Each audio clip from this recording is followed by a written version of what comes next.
get started. All right, so this evening is the 9th of April, and we have posted our agenda, and we're going to be discussing the agenda that was delivered to the town last week. The meeting will be recorded and it'll be available on the town's YouTube channel, public access channel, within 24 hours. We welcome any participation from anybody who may join us.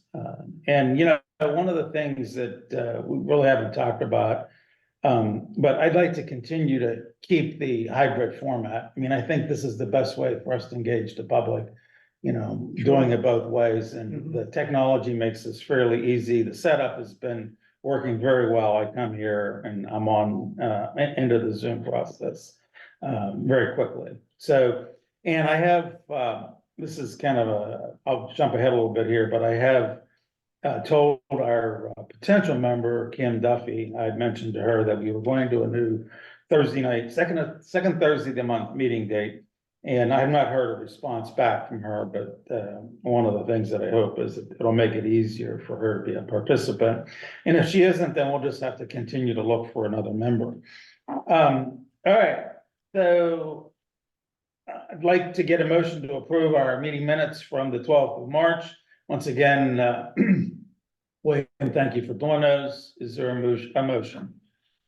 I motion to approve the meeting minutes of March 12th. And a second? I second. Okay, so we have a motion and we have a second, all those. One thing I will note that there was a missing word, or maybe let me go to the meeting minutes, William. It's a really quick fix. Okay. So hold on. And thank you for communicating with Ellen Griffin. Nathan, Richard and I were talking about this, and William's been involved as well. Is that they're missing a bunch of meeting minutes from the 2022. And you know, I joined the commission, you know, partway through that process. So hopefully Cullen has some of those. And Richard's gonna look in his files to see if he has any. I don't think this affects you because you came to us in 2023. And we've now caught up on, you know, sending the meeting minutes. One of the things that Ellen has pointed out to me, and she's done this twice now, so I really need to pay attention to it. If we're gonna send anything to the town clerk's office, like meeting minutes, there's actually an email address, I think, for town clerk, and then that goes to both Ellen Griffin's inbox, as well as to Kathy's. And she says, you got to send it to both of us. We both have to receive the email because sometimes she's not there, sometimes Kathy's not there. So when we send meeting minutes forward, Wayne, please make sure you send them to both. And then I got to do that on the agenda side. I've been trying to do that, but haven't necessarily done a good job of that. Gotcha. So, and you're kind of smirking there, Nathan. No, You're thinking about the town clerk's function? No, it's all good. I was just thinking it's like launching a nuclear weapon. You need like the 2 keys. Yeah. Keys. Yes, we need that. We need the 2 keys. All right, so let me get these meeting minutes open so I can tell you where the one little glitch is.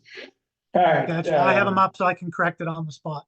Okay, it's under old business 2C. It says approved guidelines will create a new CTA, and I think what the word that's missing is a new form for easy submittals. So I think that's the missing phrase. Other than that, I have no further comments about the meeting minutes. Anybody else? No.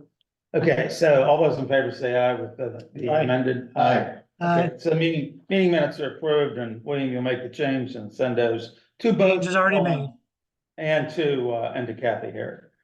All right, I don't have any correspondence to report, but what I did want to let you know was that I'm gonna schedule a meeting with Adam Costa to talk about solar. I want to go to him and say, are there any restrictions that we have to worry about if we do a review on solar panels and you know, that individual is perhaps going to contest what we asked them to do. So, and then as a follow-up, I think he owes us some information to the meeting that you went to, correct, Nathan? Yeah, that's right. So I'm gonna ask him what kind of progress he's made on that. Did I ever give you my notes on that meeting? No, you haven't, but if you would, that would be a very helpful thing for me to, and I will try and make sure that he gets that prior to the meeting. There's 3 dates that they've proposed to meet town council. And I'm gonna try and do the meeting date on April. There's one for May, I think there's 2 for May. These notes are pretty terrible. That's all right. So, Yeah, don't worry about that. Okay, about the solar thing, just hold on a sec, so. One moment.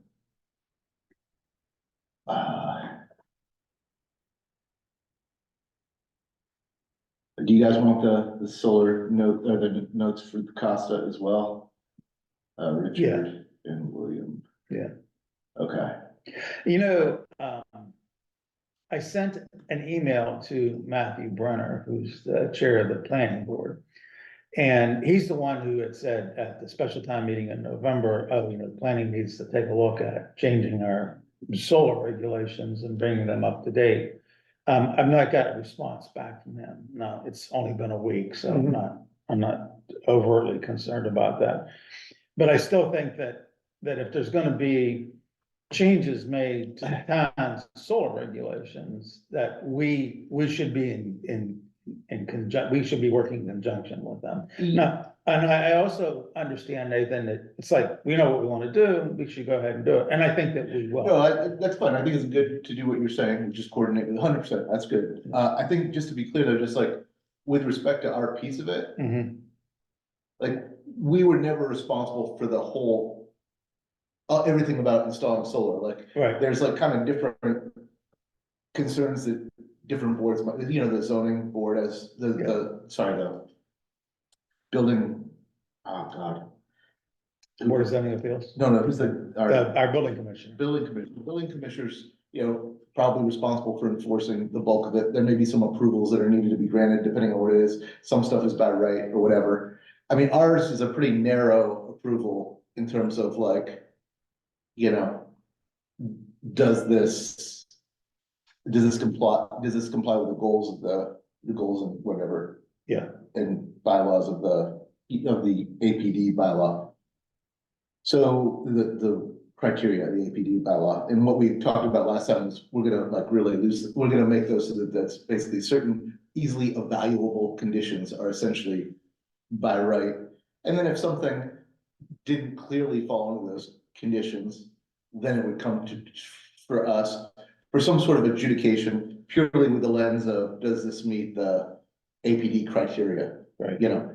But I just want to make sure so yeah, there might be some coordination there, like maybe it has to be mentioned in some other solar bylaw that if you're in the APD, then whatever, or maybe there's a way we have to word that in our own bylaw, or I don't know. But I mean, the reality is, supposedly that power to regulate solar installation is already in the existing APD bylaw. So in some sense, that's not a change. We're just sort of actually taking what we've already been operating under, but creating conditions to fast track, 95% of it. Okay. Yeah, What are we operating on? in terms of solar. Yeah, Well, I think that it would fall, we have no specific issues or no specific language in the bylaw regarding solar. Right. I think what it would fall under is you're modifying something that's old with something that's new. And we try to advise the homeowners that, to do that, you should do it in a way that complements the old, versus being a dramatic change. So I think that, it's like all of the new things that people want to do to their houses, their old houses.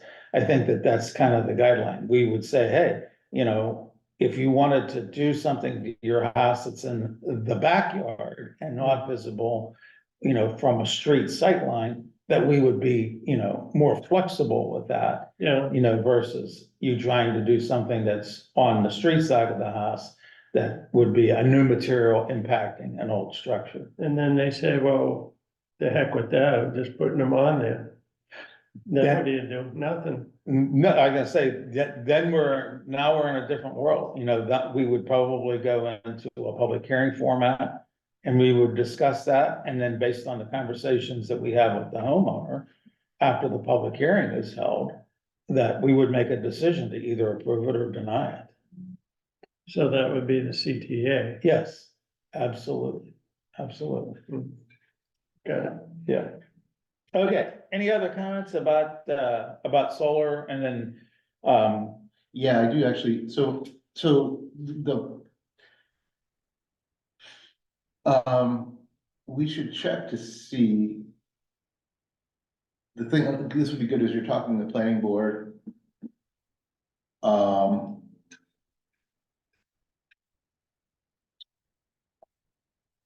see if, there's anything that would have to be done relative to the village district bylaw, particularly the design standards portion. You know, apart, so there's like two things here, right? Right. Like things that apply to any house in the historic district, Mhm. or any new construction or existing construction, things that apply to historic structures. So we probably want to make sure that, you know, both of those are aligned. So basically, it seems like what we'd be doing here, I mean, the issue is that solar as it is right now, I'm looking here in the bylaw, whether that would be an alteration minor, alteration substantial. see, I think if the homeowner says, I'm putting solar on, but I'm gonna put them on the back part of my house. And they won't be visible from the street, I would classify that as a minor alteration. If they said, I gotta put it on the front part of the house, I consider it to be a substantial alteration, because now it's really gonna affect the Sure. appearance of the house. Right. And then we're into, you know, a CTA, they have to send a request. If they come in and say, and put them on the back of the house, and we can use the form that we have adopted with the guideline change and say, you know, you're good to go. Yeah. That's the way we had been treating it since the inception of the APDC. Right. But now we have a piece of paper that matches that, Richard. That's right. Yeah, realistically though, I'm guessing that most of the things, okay, design standards. Shape, scale, direct expression. It probably falls under materials G. Cause so I think we're gonna have to deal with both. I think, cause I think a lot of this stuff related to. Like you talked about, it's okay in the back, not so great in the front, Mhm, those type of sighting issues mhm. are actually mostly covered in the. Design standards of the village district as opposed to in the APDC bylaw. I don't know if that's completely true. I mean, in fact, you're actually bringing up a topic which I was gonna get into when we started talking about 925 Mass Avenue. There's a set of directives that are associated with the APD. And then there's a set of directives which are associated with the village district. And as best I can see, if the building isn't 75 years or older, then the village district directives are probably. There's gonna nothing cover it. exempting. There's nothing exempting historic buildings from the provisions of the village district. That's design right. standards. That's correct. You know, but then we would have a play in that. Let's. Yeah, so all I'm saying is you might, so if our goal here is to like expedite the permit, so if our goal here is, you know, everybody's for, you know, most people support the historic. You know, the Yes. architectural preservation stuff here, but they also support, you know, the ability to easily install and conveniently install solar. We just need to make sure that we're making it more permissive here, you know, by adding clarifying language to our guidelines, I think. Mhm. That we also get the planning board, so we're not like expediting, so like we say, yeah, go for it, but actually Now we're in conflict with the planning board guidance and the village district the guidance, village district, so I think. which they're really responsible for operating. That those designs here, so I think, actually, I'm not sure if it's who enforces those, I think it might actually be the zoning board of appeals. That, like, it's, you know, like, Yeah. so, Right. but at any rate, the planning board would be the ones to like I think, so your instincts were right, I think, to coordinate with them, and we may just need to make sure that we're calling this out as a carve out to support it in both places. Right, all right, so let's go to, the first item that's under current business. I've been invited to participate in a Zoom discussion to talk about the Massachusetts Department of Development's proposal for the gas station, 925 Mass Avenue. That meeting is gonna be held by Zoom tomorrow at 10:30. And, Heather Lemieux invited myself, Matthew Brenner, Chris Ruth, and of course herself, to hear a presentation from the contractor that's supporting the Massachusetts Department of Development. Now, I'm glad to participate in that discussion, but what's kind of crazy about that is we really have no authority. It's clearly not a building that's historic. It's not 75 years old. But it does fall within the village district, so I think, like the irony of it is that we've been offered an opportunity to be engaged in that discussion. Kind of officially, by the town manager, and I'm gonna do that, I'm gonna participate in that, but I don't think I can say, well, we don't like this, we don't like that, if they, what, pardon? We're talking about the development of that Yeah. spot, Yeah, so we do have the advisory. we have an advisory role, Richard, but Yeah. as I read the bylaws, the village district bylaws are gonna dictate what a new structure is going to look like.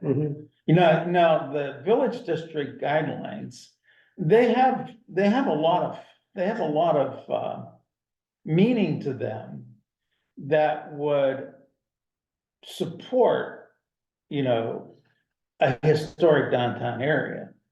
But they're not our guidelines. They are the village district guidelines. They're not like, they talk about things like, mass and scope and how many lights you can have on the building and how many windows you can have. And, like what kind of signage you would have on a new building that would be developed at 925 Mass Avenue. And those things are not within the authority of the APD bylaw. And I've read that like 2 or 3 times, as a check against the, now the irony of it is, it's like, okay, so we've been invited, and I'm actually thinking about making a presentation to the select board. Because it's somewhat ironic that we are not an official member of the Lunenburg Municipal Building Design Committee.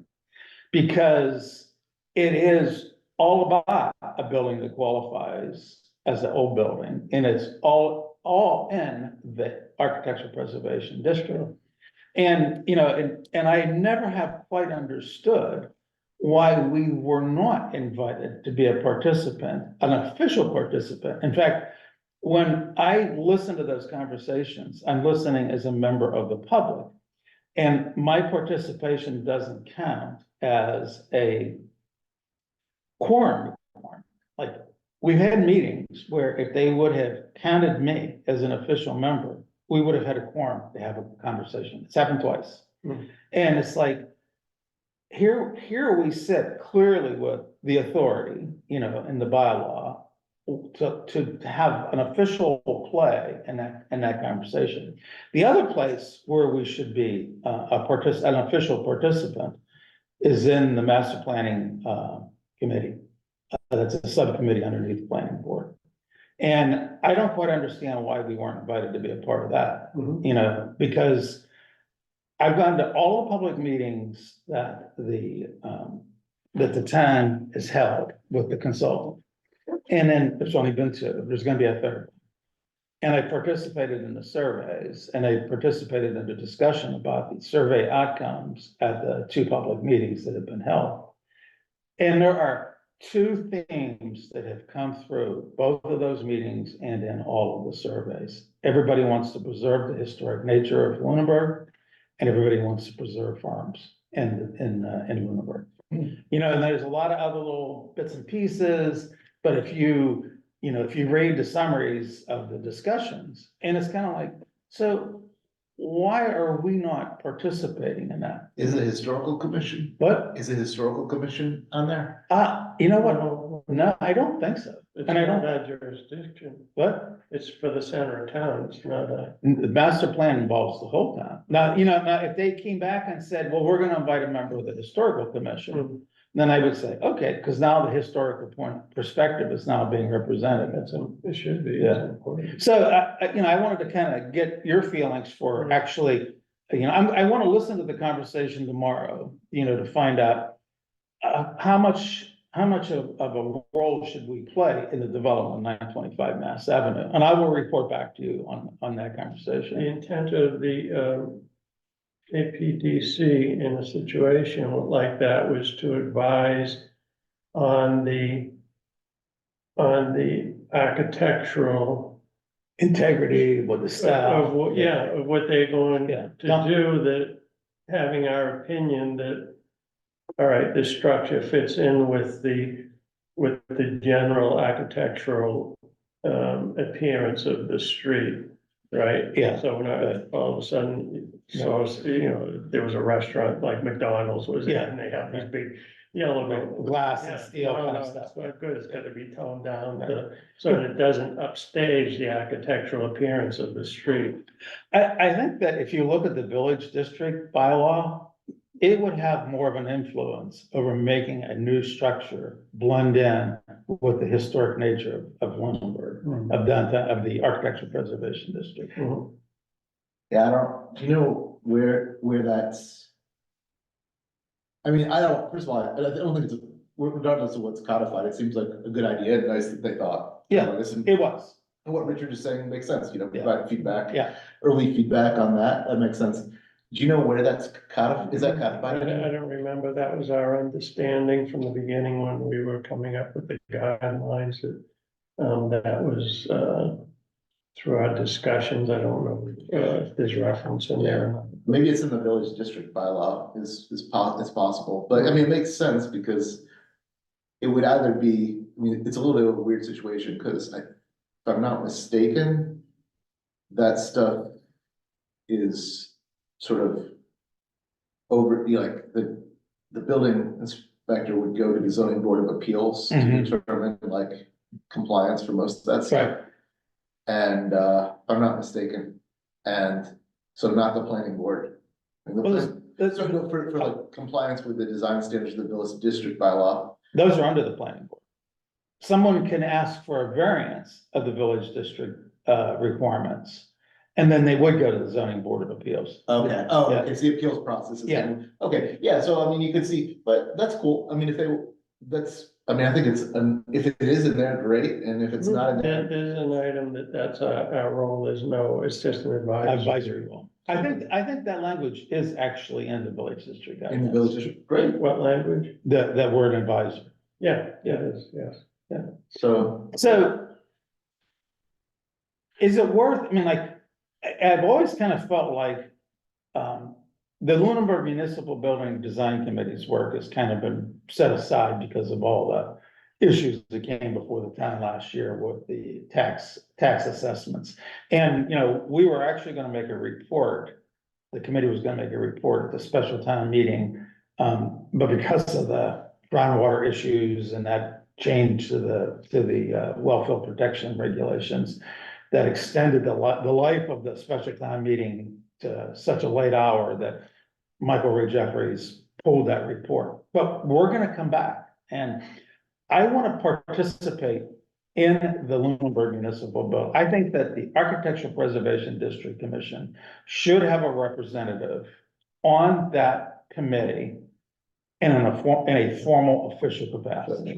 So just to be clear, so the master planning process being townwide, I think it makes sense for the historical committee. But for what you're saying, all those buildings are located. Yeah, the inside APD. So yeah, I think that makes sense. Yeah, okay, so what I'm gonna And I do, think it makes sense, it'd be good for them, I mean, I think they Yeah. wanna be, diplomatic and. cooperative Right, and whatever, like, wanna bring the right frame Right, into that. right. But I think from a process standpoint, it's always better to kind of integrate that up front a bit, Mm-hmm. so you're not like doing X, Y, Z, and then you get to the back end and, Yeah, whatever, so yeah, I think it makes a lot of sense. okay, all right, so I'm gonna approach this, the easy way first. I'm gonna send an email to Michael Ray as the head of the select board and say, I think we ought to be represented on there officially. And it could help administratively, because, you know, we've had some meetings that if I'd been a former member, it could have counted the quorum, you know, to be upbeat, positive, leaning forward. But I think that we should be a part of that. Sure. And then I think what I'm gonna do, I'm hoping that Matthew Brenner will, if he doesn't respond to me regarding the issue of solar, I'm gonna try and contact him by phone. But I'm gonna approach him to say, you need to have, you've heard the discussions at the public meetings. You need to have someone on that master plan steering committee that represent the historical perspective. It can be the historical commission, if you don't, if you want, you know, a little, if you wanna, you know, pull from other people, you know, come to us, you know, we would be more than willing to participate. You'd be a perfect representative, because you're on the historical commission, and you're also on the APD. You know?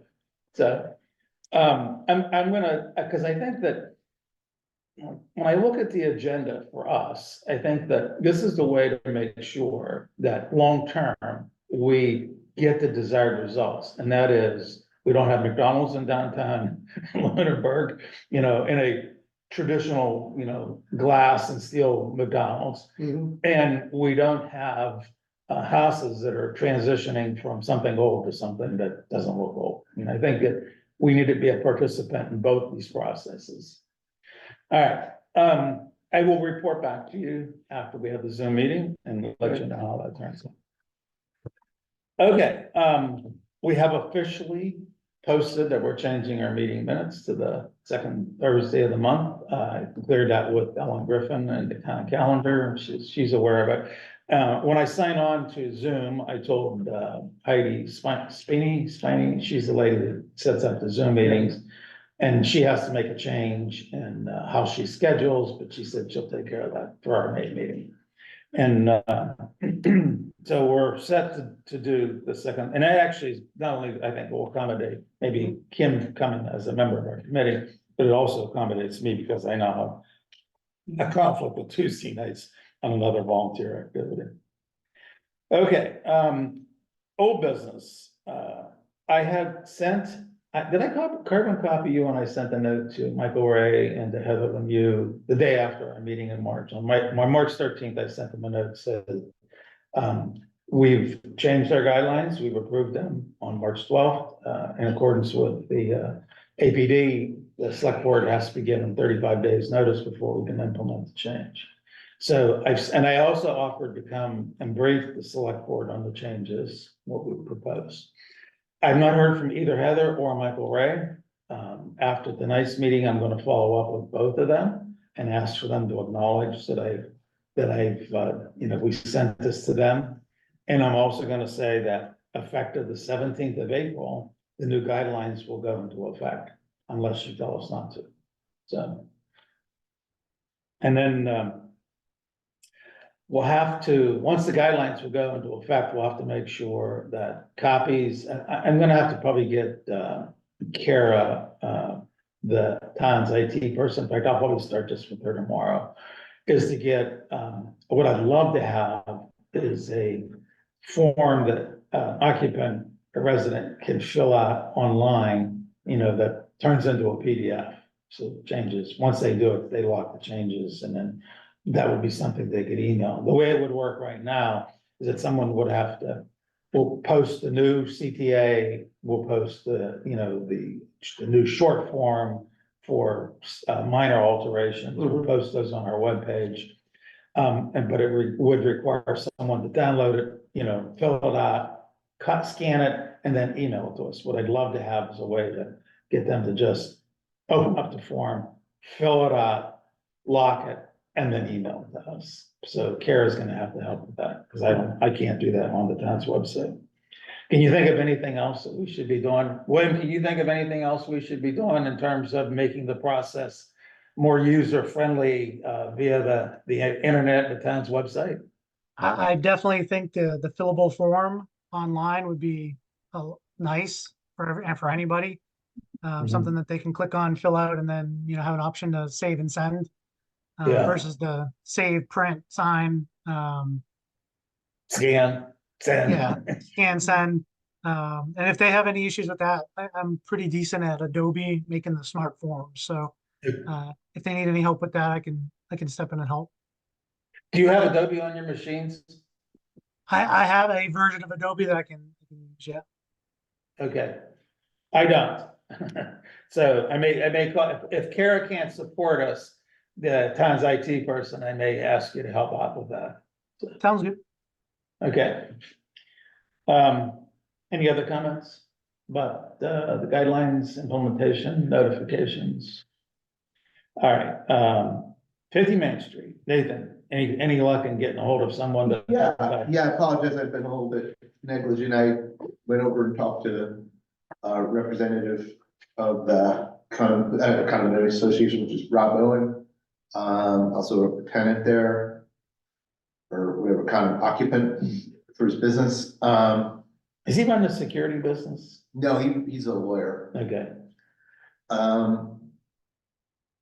Former select board member, he's done a lot of things for the town. So I think they did get a roof repair done there. Compatible with Preserve Meal Slate not too long ago. Talking about the steeple there. We talked, said, the goals for, just to refresh, the goals for this are to make sufficient repairs that it is not gonna be deteriorating. Like, the goal here is not for demolition by neglect. He doesn't have to restore it to its most beautiful standard ever, but we need to do the minimal is to get it to a point where it's structural, its envelope is sealed and appropriately and structurally intact and not gonna get worse or whatever. And he understands that, and he understands it's an important feature. And he's I'll get into some detail. Long story short, he wants to work with us to get that done. that's good. We talked back and forth a little bit about the process. I'd say a lot of his feedback around the process sort of underscored some of the conversations we've all had here about. And, it's good that you're timely that you're going to talk to Costa, because basically we need more carrots as well as sticks. And a lot of the conversation with Costa was around how do we legally implement some carrots. Some of the carrots, some of the other things were things like,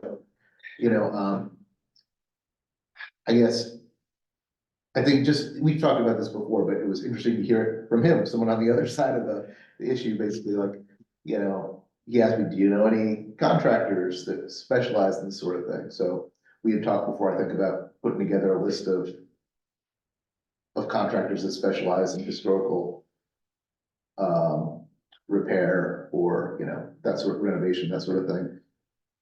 That's something I think that would be a good thing it's something we can do. It doesn't cost a lot of money. It takes a little bit of time, but I think it could be useful if that's something we could, maintain, review once a year, whatever. Get feedback from people when they use it, and if the feedback's good, we keep them on the list and that sort of thing. The other thing was, I think if we come up with have somebody do a little research and put together like a 1 or 2 pager about federal and state incentives for individual property owners to do rehabilitation, that could be useful too. But beyond that, I think if we, these were not like things we are obliged to do, like we could say, no, you figure it out, whatever. We don't want to do But that. I think this is an opportunity for us this gives us a concrete reason why we should go, maybe put together that list of contractors. Do a little research on the historical, I don't know, maybe you could ask Costa if there's someone like, is the town council, would be in his ballpark to help us research that, or do we have to do it on our own, or does the town have some other finance or tax person that they work with? Research what? The tax incentives for there's tax credits for historical rehabilitation, so just maybe a brief summary that probably if we Google it, it'd probably be something that, there'll be something there, so. I don't know, I'll take the tax credit one.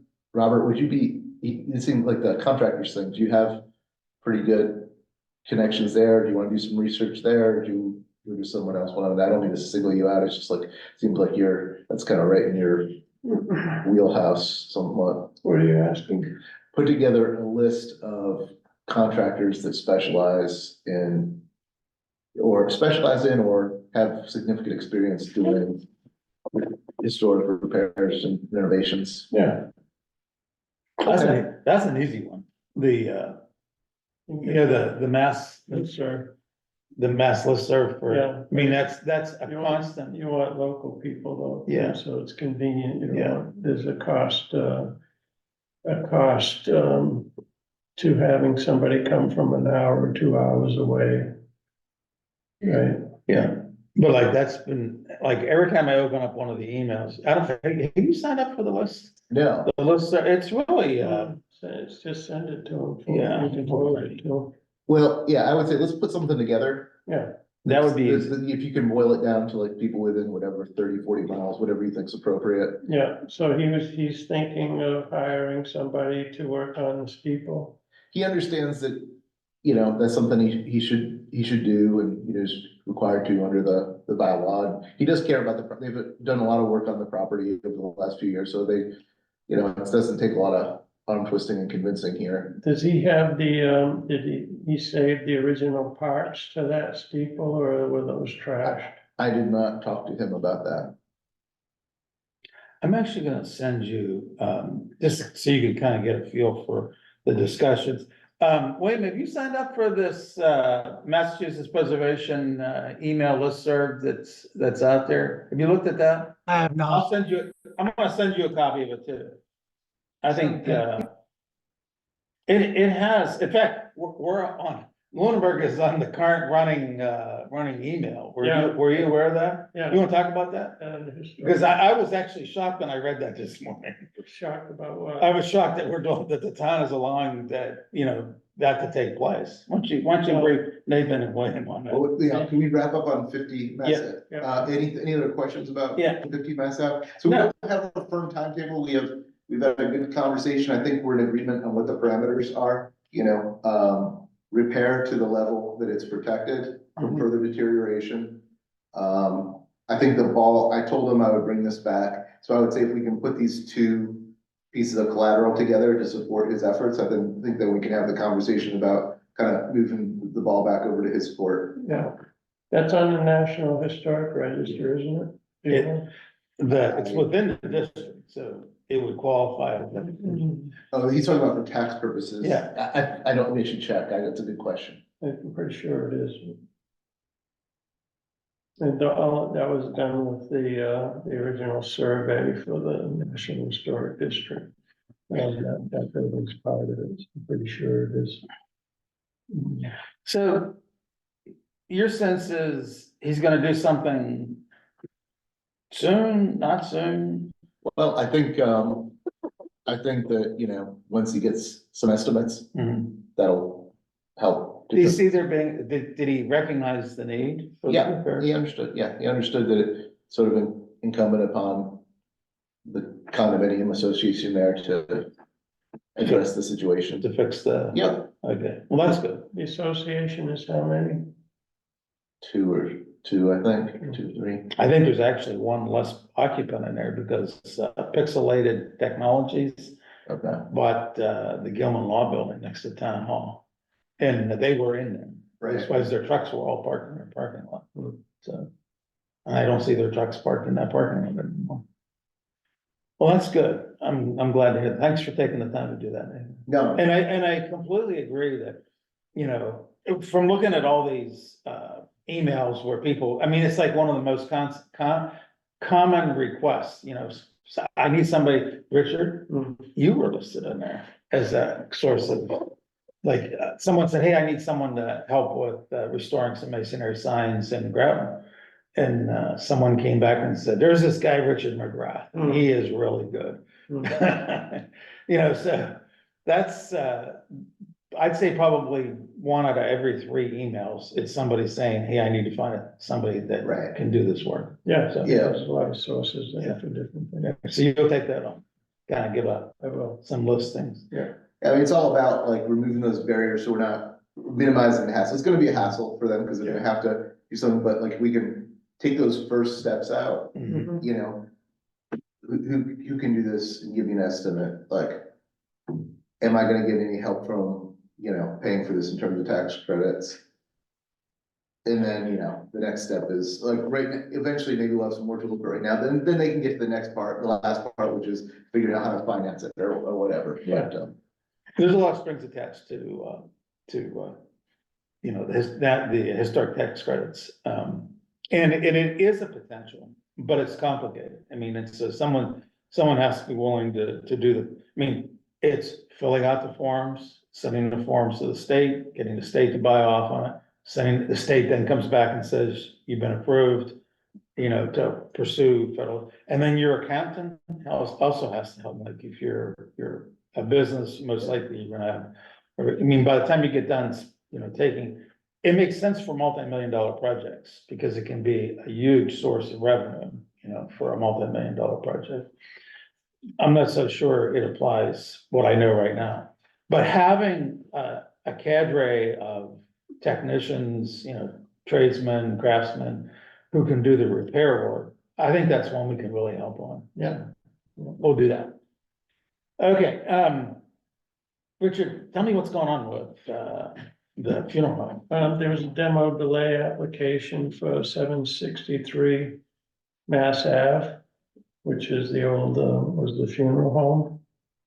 It was, I believe it's Captain Litch's house. He was a Civil War veteran. He built that house in the late 1800s. Very fine house, well built, in good condition. Somebody bought has the property under contract. Developer wants to tear the house down and about 3 houses there, I think. Actually, On that lot. duplexes. You know what that is? yeah, 3 houses. Three Yeah. duplexes. 3 duplexes, yeah. Yeah, that's what Brian told me. Yeah,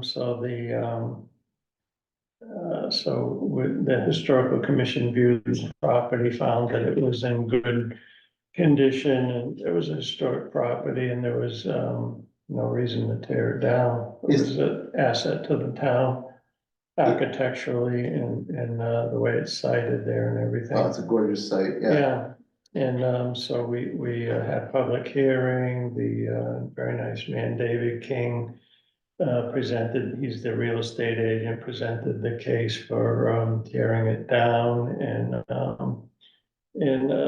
there's a few other people that commented on saving the property. And we voted unanimously that it should go to demo delay. Meaning versus immediate demolition, that was the. Yeah, Yeah. and the agent had said, well, you can make it easy and okay it now, and we can tear it down. Or we're going to wait out the time period and then tear it down. Is there any clause in that demo delay that if someone wanted to make an offer, they have to? Someone did. No, during. No, there's no clause. So they wouldn't have to accept offers? No, but I asked him at the hearing if, I think it sold for $650. I asked what the bottom line was, and he said, there's a company in Florida that owns the building. And he said they would accept $550, which is their mortgage. So I knew somebody that, They would accept $550 wait, they just bought it for $650. someone has it under contract for $650. And I asked him, would they still accept offers? And he said yes. And there was someone put in an offer, called up to put in an offer for $550, which he said that would be the bottom line they would accept.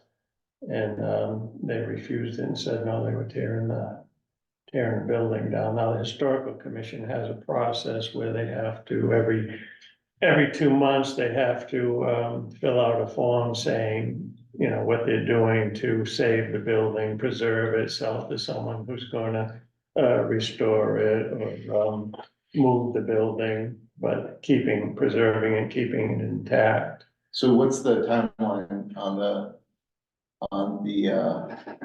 what's on the delay? How long is the delay? 18 months.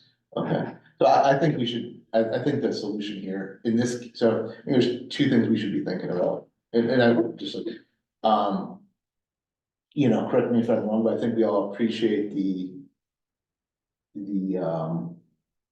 strength of the APD bylaw in terms of demolition protections. Yeah, it's good because we have the final say outside of the district though, there's. Got it. That's it. Right, however, we. The historical commission has the authority outside the APD. correct? Right, but their tools are weaker. Yeah. Like, they're doing everything they can, 18-month delay is all they can do, Yeah, and they're just like, and Okay, we have a we got process, time. yeah, it's a, we're tearing it down no matter what. yeah, exactly, so this is why we. Wait a minute, you have a process to go through where you have to try to, and they can just say, we don't care. So this is exactly why we implemented the APD, so I think there's two things I would think we should explore. And I think and both of them involve modifications, may involve modifications. One would be to extend, the good news is this building could easily be a natural extension of the APD boundaries. Like, we could simply go to town meeting to redraw the APD to be inclusive of this lot. It's barely a stretch, like, I think right now, we don't stop, maybe 300 yards short of there or something, it's not. Yeah. So that's one thing, and That's a good we could do this by the November town meeting. Mhm. I don't think it's too late to get on the warrant. Yeah, for I would May, agree. but we could, Warrants are closed with that. but this is a pretty straightforward modification, right, to the bylaw. We may wanna do that with a second thing for the warrant, where we make some of the renovations to the bylaw, and maybe what you find out from Costa, Mhm. if we can go in there and say, listen, this isn't your grandfather's APD, we're, we're modernizing it, we're making it better, doing these improvements for folks. But we have a clear example here of why we have the APD, and we would like to extend it. So I think, and that's a pretty conservative kind of extension of the APD. Like, we could decide, do we want to extend it on the other side of the street too, or whatever. Yeah, it's interesting, because in the responses that have come back from, Bill Lasco, who's the, vice chair of the historical, is he the Yeah. chair or the vice chair of the Vice chair, historical yeah. commission? Mhm. So the responses that have come back to him, he says, hey, what do I do? And one of the constant themes of the responses is to create a historic district at the house. Yeah, just, that encompasses that house by the.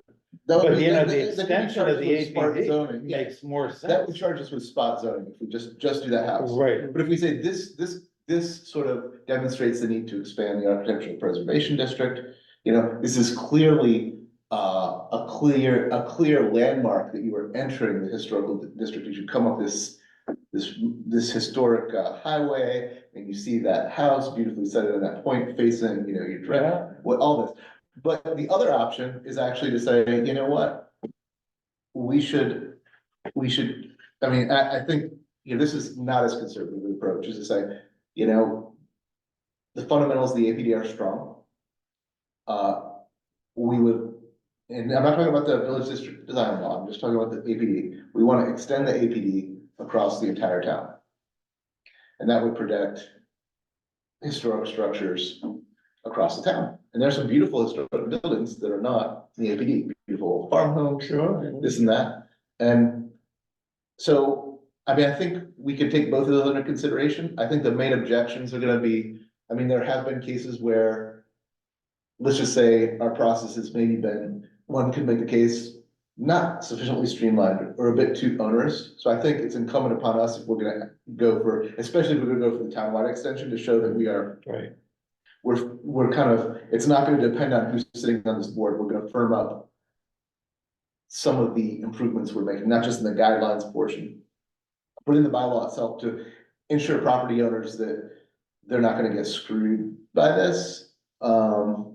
Yeah, But I think those are two options I would put out there. yeah, I think it's a good idea to, for that house. Is a good idea. I wonder how many properties we would encompass if we expanded the boundaries. We'll have to look at the map and see exactly how many, and like, if we did an extension down Mass Avenue to deal with this one, with this Yeah. structure Well, versus the townwide. I think townwide would be a challenge, Nathan, I do.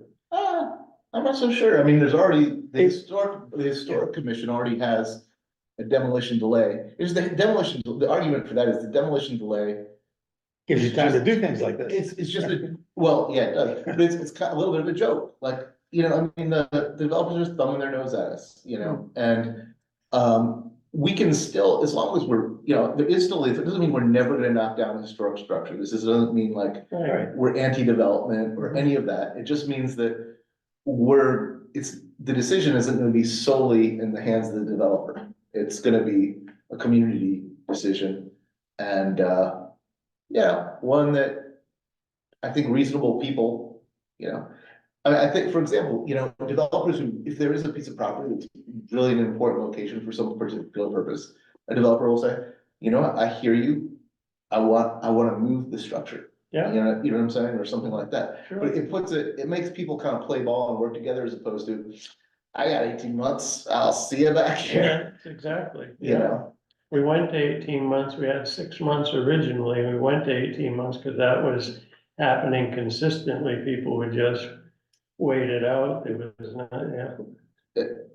Yeah, and I mean, the incentives are high for some of these things, like I think a historic home was torn down across the street from that, rather than renovated, they tore it down, put up 3 townhouses. You know what I mean, they're nice looking townhouses, but you know, you can't go back in a time machine to 1850 and totally build that house again, you know? I started on the historical commission in 1998. And since that time, when we've changed the rules because of this, we've been losing 1.5 historic homes A year. every year, yeah. So at that rate, in 100 years, there's not a lot. Yeah, I mean, it was, A yeah, lot of them were demolition by neglect, people, you know, they just got dilapidated and let them go and. right, which is I mean, it's tough to maintain these things, especially to try. Sure. But I think that's where we do both our homework with on the carrot side and, you know, providing support. Yeah, I don't know, so thanks. I mean, I'm On glad the- we had this discussion, you know, because. On I read on the map side, I can go and pull the map data and see how many houses it would encompass if we slid it down Mass Ave. And do a kind of like a couple different ideas of like, you know, if we made the cutoff like here to be, you know, 15 additional houses, just so we have some numbers to look at. That would be good. That'd be great, yeah. The historical commission, just got a matching grant and, the other half was approved at town meeting to, we're gonna have a survey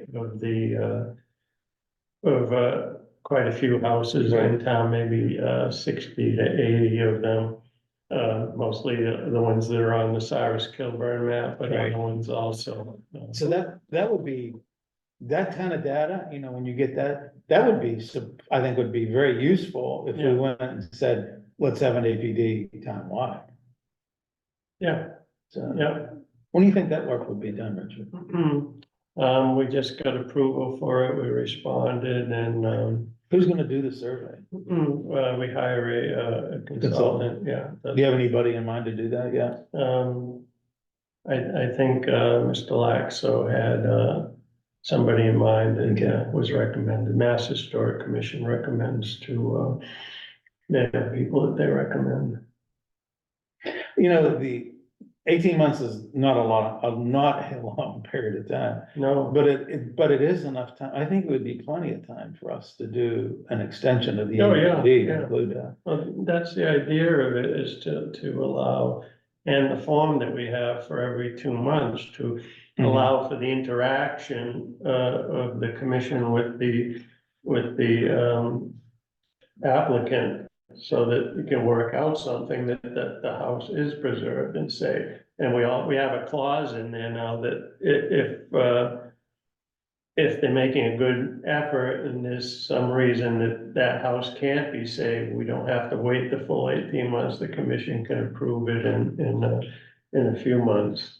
Right, And allow for the demolition, so. And, you know, it allows for the back and forth and looking at different aspects of it and, possibilities to save the house.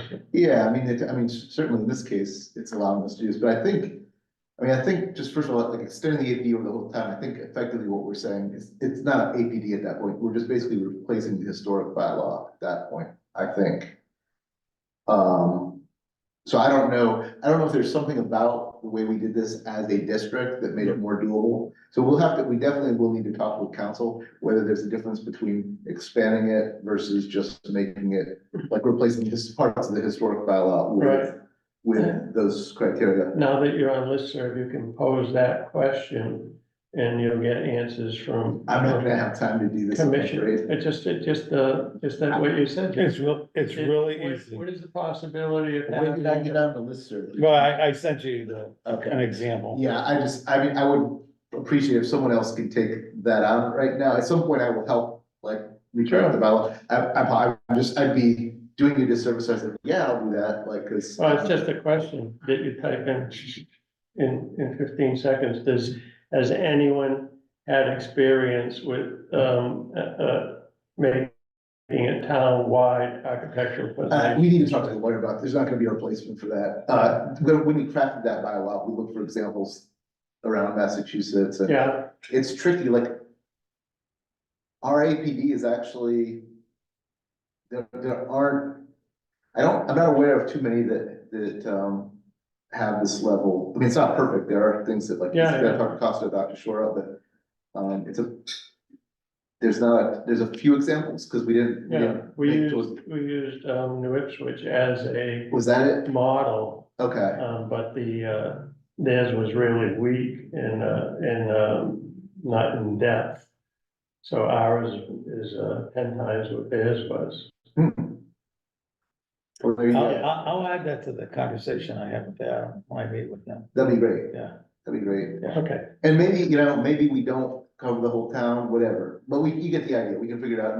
But I would definitely, I think we're gonna wanna go into that town meeting with the conservative one. And if we're gonna bring the big one, we should also bring the little one, just in Yeah. case there's some Right. objection. Share the information, share the conversation with, Mr. Laska. Mhm. No. Well, this is public conversation. We can tell him that, like, he has raised publicly, how people handle this. Yeah, And this is- this this is becomes an not- option, okay. extend the APD. Yeah, I just, okay, well, I mean, this is a public meeting, but if he ain't watching it, I would say, like. I don't think we need someone at cross purposes before we get started. Mm-mm. No, he's the vice chair of the historical commission. Oh, I thought we were talking about somebody on the builder No, side. no.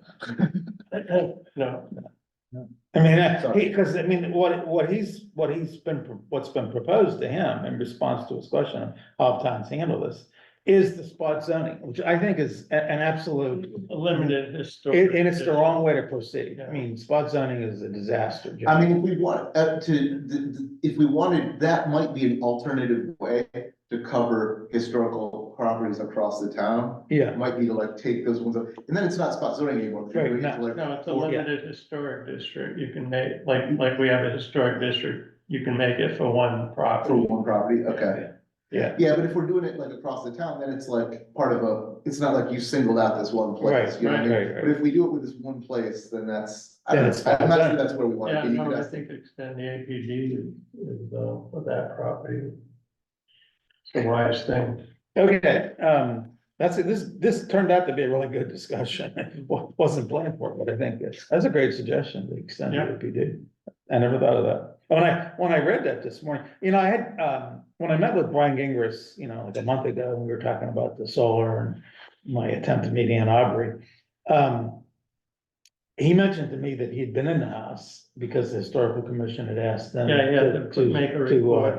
put the red sign on the door. Yeah. And he goes, he says, what a shame. He says, they went in there and he says, they just tore, he says, they came in and said there's nothing left of the historic fabric of the building. He says, because they demolished all the stuff that was in there. He said they took fireplace manholes and just cut them in half. There was a leak, pipe burst in there, so, the, half the bottom floor was gutted.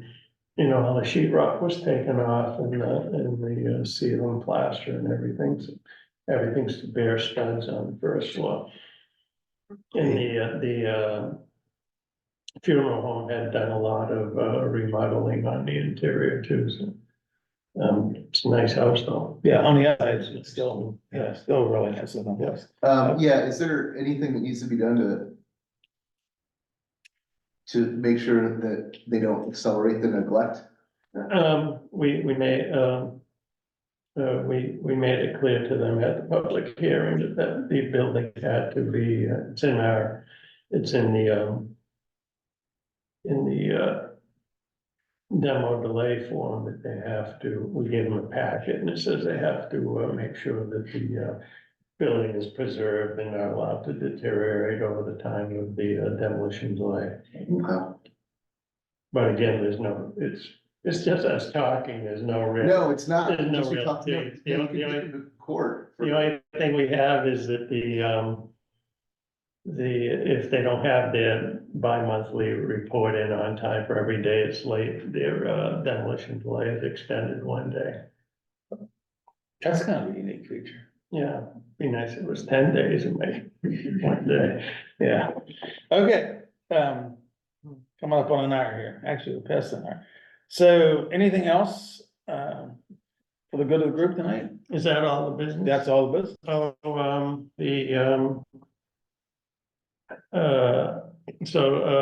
Lancaster Street in Whiting, the corner there is demolition by neglect because of lack of resources by the owner. The historical commission had, no, the APDC had asked the owner that she's receiving a lot of offers on the house. People are bugging her to sell it, agents and stuff, so they can fix it and flip it. And she's interested in preserving the house and, trying to keep it. So we had talked to her, I think Colin had talked to her about if she would sell it to the APDC to preserve it. And live in it. And live in it in the meantime till she gets into elderly housing. And she said, yeah, she'd love to do that. And I had recently spoke to somebody about it, who would be interested in purchasing the house and restoring it and allowing her to live there until she got into. Give her That's a a real guaranteed win-win. life Yeah. estate. So this is recent, so I have to stop over and talk to her about it. So, Awesome. That is awesome. yeah, it's a nice house. Yeah, I mean, it's got such potential. Yeah. For her, to have a way to stay there and not be responsible for all the up. Yeah. That's pretty, Yeah. that's a win-win for everybody. And to show you how fast demolition by neglect happens, 25 years ago, that house was mint. Was it? Yeah, it was a very nice, Oh, man. upscale property. I know you said that someone had done roof repairs on the house. And she had a new roof put on it, and they did a shoddy job. There's no Yeah. tar paper, they just tack shingles down Oh, and when the wind blows, the shingles come off. I went up on her roof, once, cause all the shingles were coming off, so then tacked them back on. Yeah, I noticed that. Yeah, it was just board underneath them. Anything else? That's it. William, got anything for us? Nope, nothing for mine. Okay, you're gonna, just kind of summarize, you're gonna check properties if we extended the APD. Richard's gonna come up with a list of tradesmen, craftsmen that can do, repairs on historic properties. I'm gonna schedule a meeting with Tom, or with Adam Costa and, discuss, things like the solar, our carrots, the an APD townwide, I'm gonna add that to the list of conversation items with him. And then I will update you on the conversations that come from the Zoom meeting tomorrow about 925 Mass Avenue. Excellent. So, anything else? Yeah, just real quick, that's great. If you can let me know when you're having your meeting with Adam, I can maybe just go. Okay. There's a couple things. I just let you know verbally. I may not be able to make it, but if I can, I'll go there just to. I'll let everybody know. one of the things we talked about quite a bit, and I think there's a little bit in the notes, was in addition to looking at like some of the carrots and the loan stuff, there was also adding, there's a bylaw, we'd have to increase the enforceability. Mhm. There's like a clause and that allows us to enforce things without, more easily without going to court. Mhm. I think he should, if he has any notes on it, he'll know what we're talking about, should be in my notes. That's another thing, is while you're in there, you might as well talk to him about. The other thing I just wanna bring up was about the map, I think it's a good idea, I mean, we might, William, if you're feeling it while you're doing that, I mean, we might wanna take the opportunity to look at, like, I don't remember off the top of my head exactly how far the district goes, like down. It goes Lancaster. just be, Lancaster, just by Rolling Rock Road. Where's, oh, It's okay, the first left. yeah, that's pretty good, actually, okay, so that direction's pretty good, okay. If you see anything that, feel free to bring it back or whatever, of course. I'll let you guys know. Awesome, thank you. Okay, is there anything else? How far down Lemon Do we Street is it? want to just state the date and time of the next meeting? Just. Oh, yeah, Thank thank you. Changing. Lynn. Okay. Yeah, our next meeting will be, the second Thursday of the month of May, it's the 9th. And we will meet at 7:30 here, and we will continue to use the, Zoom format for hybrid meetings. Is there a motion to adjourn? Motion to adjourn. Richard, second? Seconded. Thank you, William. All those in favor say aye. All right. Alright, Everybody have an enjoyable evening, what's left of it. alright, good luck with the knee, William. Have a good Yeah. night. Thank you. Thank you.